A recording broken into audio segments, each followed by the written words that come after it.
Okay, today we're going to talk about making haste. To hasten, to make haste, to exert one's self-endeavor, give diligence. Okay, so the verse that we're talking about is 2 Timothy 2:15. It says different versions. We got CSB and YLT. We're just going to read this one on the left. They're side by side. Be diligent to present yourself to God as one approved, a worker who does not need to be ashamed, and correctly teaching the word of truth. Over there on the right it says dividing the word of truth. Okay, so when you touch on this, you open up that door and go to interlinear, touch on that. Shows you the Greek. Scroll down a little bit on the right hand side.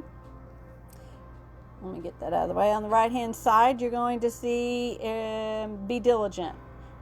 Now, we've learned that in other versions it says study to show thyself approved. So let's open up be diligent. And it says to hasten, make haste, to exert oneself, endeavor, give diligence. Now let's go right here, and we're going to go back to the story of Abigail. I posted today online about that. I made a funny. She was getting her ass ready to go to go see David, who does become the king, who was anointed the king. Now she herself was a woman of understanding, so she knew who he was, and she made haste. So it says right here that Abigail hastened. Well, okay, what we're going to do is just open this up and get on over to the word hastened. Then she made haste. I'm going to touch on H4116. Open up that door. To hasten, to be hurried. Well, you could be anxious. Let's scrolling down to Strong's definition. To be liquid or flow easy, to hurry. To straightway go do something. What was she in a big old hurry to go do? To do something with skillfulness, be diligent, acute-minded.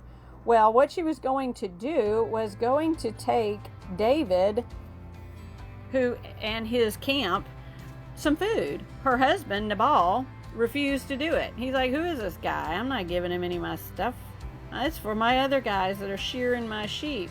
Well, she knew better. She didn't even talk to him. She grabbed all this business and she hauled ass over there to David, and he was ready to avenge himself, but she jumped off her donkey and she pleaded her case.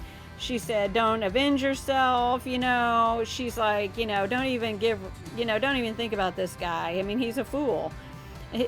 So she just said, don't even regard him. And she's talking about her own husband. Okay.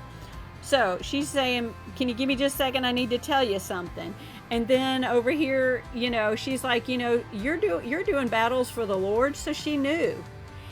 Let the Lord tuck you away in a bundle, just bound you up, and let him sling out the enemies. Now, isn't that interesting? David killed Goliath with a rock and a sling. And here she's talking in metaphors that he would understand. She says, let God take care of your enemies. She's talking about her own husband. Ooh. Okay, so over here, she goes back. So he takes the food from her. She goes back over to Nabal. He's like drunk. And so she tells him stuff at the night while he's drunk, okay? And the next day, she basically tells it to him when he can understand it. And he sat there in a stupor and was like a stone. She had told him the truth. She hastened. She did the right thing. She told the truth.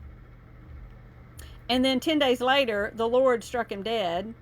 Well, David says, hey, I'll take you to be a wife, which she did. And guess what? She made haste and got herself ready and went over there and became his wife. Boom, shakalaka. I don't even know what that means.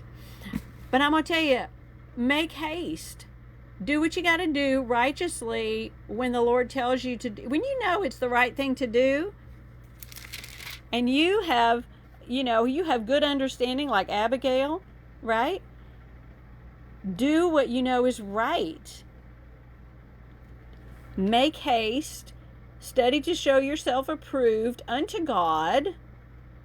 See, David was king. He was already anointed to be king by Samuel. Samuel just died. And David's been running away from Saul, right?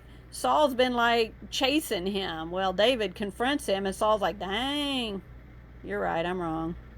Okay, so still, it's been awkward between him and Saul, but David was honorable. He wasn't going to do the wrong thing against Saul. So he's been like skirting around town out in the rocks and everything, just trying to get away from Saul. And so he's just chilling out here, and he was hoping somebody would lend him a hand. And this evil guy, Nabal, her husband, wouldn't have anything to do with it. He was a fool. She called him one. She said, that's his name. Don't even give him any respect. That's his name. Okay. So, if you know you need to do something, get on with it. There you go.